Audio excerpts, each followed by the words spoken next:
Hey guys, and welcome back. We have some amazing stuff for you this November. So let's go see what's around the square.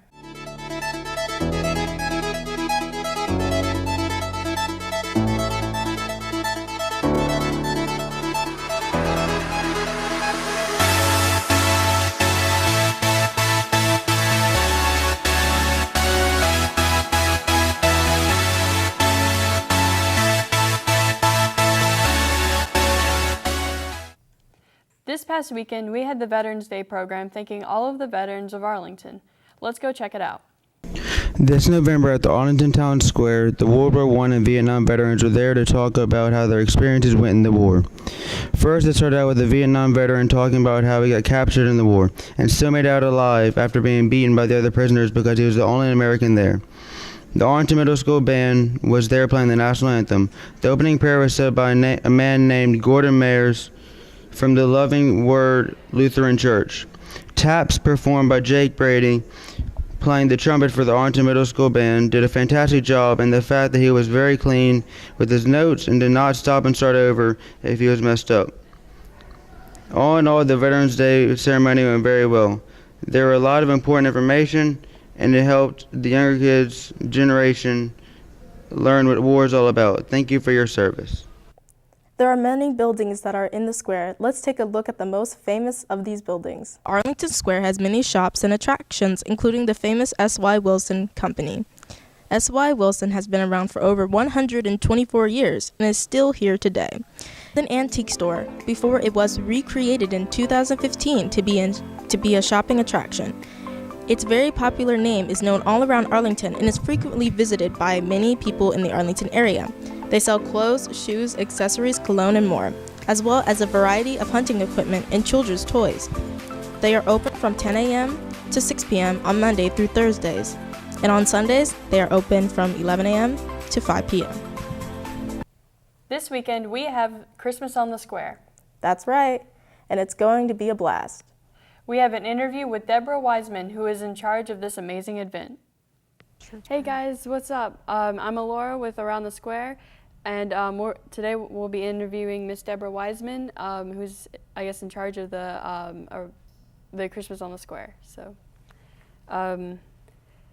what is the history of like Christmas on the Square? Like when it started and stuff? Okay, this is going to be the 4th year, Christmas on the Square. It just kind of came from a weird place of where I just thought that the tree lighting should be a little bit more present as far as making it exciting for the town. Before this, it was just like we lighted at the end of the parade, and by then everybody's kind of tired and want to go home. And I said, this should be, Christmas, lighting the Christmas tree is real important. So I wanted to make it a little bit more exciting. So I talked to the Parks and Rec director, who was Kevin Carter at the time, and we just kind of grew this idea of what we wanted to do. I'm also president of the APTA, which is the Historical Society in Arlington, and I thought, well, let's put some history in there because we have our historical sites down there. And I said, let's just kind of turn it back to maybe early 1900s, late 1800s, and see what we could do. So it started out kind of like just an idea, a few people talking. My sister Claudia, who's on the committee too, she got in there, and we just kind of grew it from that idea till this 4th annual one. So. Okay. So I guess I would answer how long you've been working there. 4 years, right? Yeah, 4 years on this project. I've done a lot of projects in Arlington. I'm Old Arlington, what you call Old Arlington. I moved here when I was 6 weeks old, so 61 years. Wow. So yeah, you can ask me a lot about Arlington and the changes, but. So what can we expect from the? Yeah. So what we did was try to transform the Depot Square into early Arlington. We have facades that we cut out and painted, and just different facades that are attached to tents. We have Santa, of course, will be there. We have horse and carriage rides. We have some performers. We'll have entertainers there. We'll have the high schools involved. They're doing some performers as well, doing some skits. Just a whole gamut of things to do. And the best thing that we did, I think, with this event is to make it free. So the kids will come down there and they'll go into, say, the toy shop. and they'll go in there and they'll make a toy and they take it home and it doesn't cost them anything. They'll go to the gingerbread house and they'll actually decorate a gingerbread cookie and take it home, probably eat it there, but take it home. They'll go to the ornament shop and they'll make an ornament to take home, and it's just all these different facades. They go to the reindeer barn and they'll make some reindeer food and put it in a bag, and they go to the candy shop and they'll get like bulk candy there, and so they'll put it in paper bags, much like you would do in a general store back in the day. And we have just train rides for the little kids, and every year we just keep adding on and adding on. But the best thing is that it costs nothing. You can bring your family and just spend 4 or 5 hours and just have a good time down there without costing anything. Yeah, that's something that's rare these days. Right. So, like, how many companies are there usually? Or is there any companies or businesses that you Well, we do team up have we don't have that many sponsors this year. We do have 1 or 2, and I've got some more to contact. But the best thing about this event is it gets the town involved. I have the Methodist Church, the Advent Church, they're all sponsoring one of these booths. The English class here, well, the Honors English, I think it's called, they're doing one of the booths. They're doing the gingerbread house. So Shepherd's Haven does the toy shop. We have a Lutheran church involved. They have a booth called Karaoke, and you go in there and you sing Christmas carols, and he'll videotape it and give you the flash drive, and you walk away with your group singing a Christmas carol. The high school here also does photos, and you can go in there and they have backgrounds, and you can get your Christmas card made there. Again, costs you nothing. The local businesses are open, and they're very supportive, like S.Y. Wilson and Sassafras and Classic Trends. Custom Trends, they actually, are anxious for us to come, and their businesses are open, so you can do some Christmas shopping. The Masonic Lodge, again, they are so good at sponsoring. We'll have vintage movies, and Mickey and your group actually does that. They'll have movie clips, and you can go in there and get warm if needed. And the Masonic Lodge sells hot dog, popcorn, and a drink for $1. So you could, again, eat for $1. So just various groups that just come together and work really hard on this, mainly the APTA, because we spend most of our time and effort.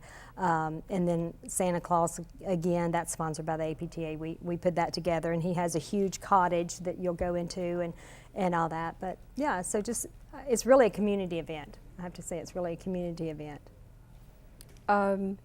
So, I guess that kind of, do you serve any other food at the event? Or? We'll have a few food trucks, yeah, because everybody doesn't just want a hot dog, and maybe you want a hot dog and something else. So we'll have a few food trucks. Smoking hot barbecue will be there. We had them at Arlington in April, and they're really very tasty, but we don't charge them a fee. Like most events, you have to pay if you're a food vendor, and we tell them we're not going to charge you a fee, just lower your price. And so they are. Usually you buy a drink for $2 and they're going to make it $1. So again, we're just trying to keep it minimal amount of money that a family has to spend.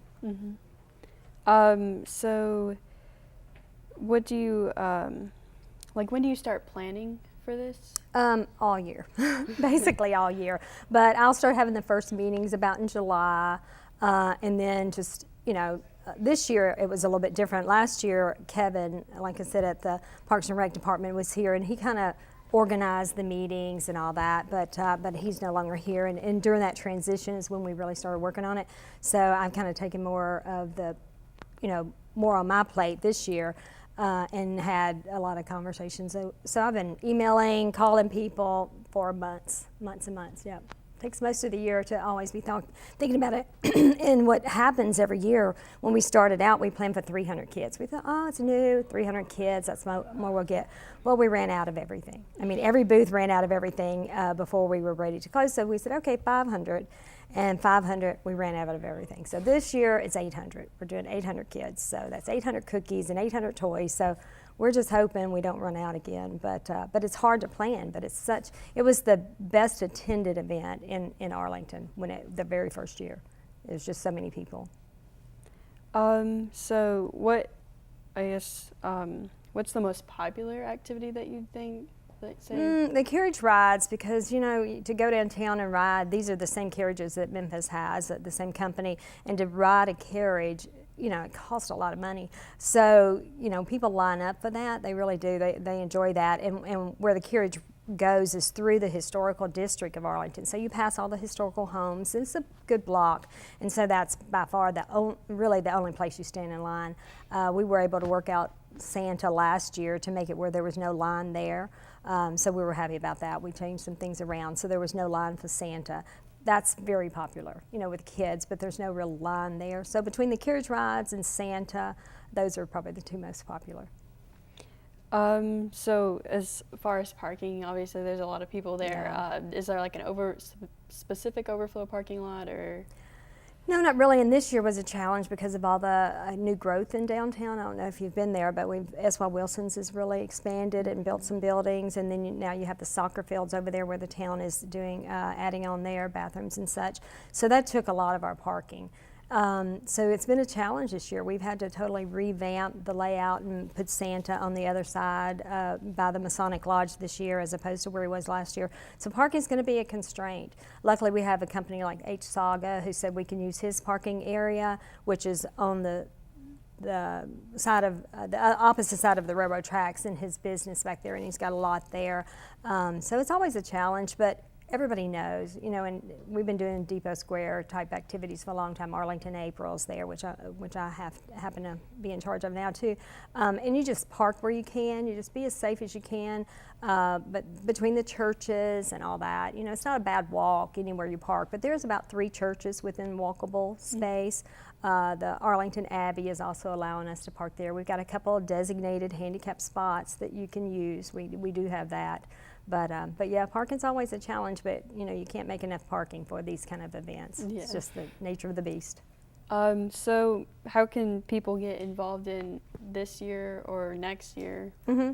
Well, one, they can contact me, and my email address is apta.arlington.tn@gmail.com. So that's the APTA, and right now we're in charge of this group.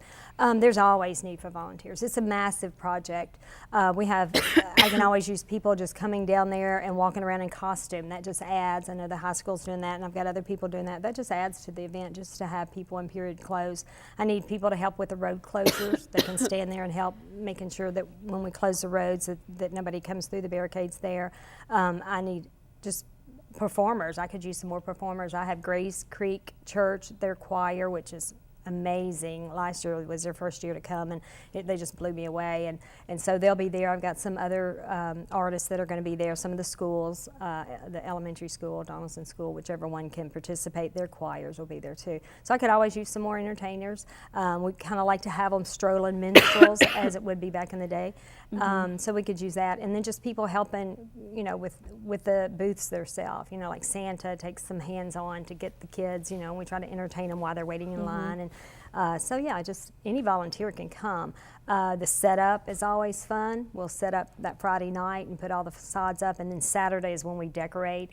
And to decorate this massive cottage for Santa, which really needs to look nice and cheery, that takes a lot of hands. So we could always use hands doing that. So if you like to decorate for Christmas, if that's your thing, we'll even take your old decorations because we need those. But yeah, so if you'd like to come and help decorate, that'd be fine.